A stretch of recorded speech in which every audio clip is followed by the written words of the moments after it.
Estamos no Vale dos Dinossauros, Souza, na Paraíba.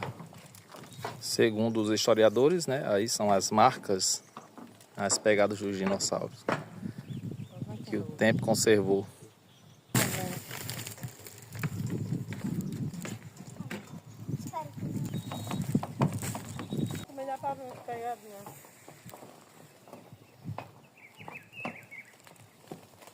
Eles seguiram, tá vendo? O caminho lá. Eles fizeram a trilha dele bem direitinho pra onde eles foram. Né?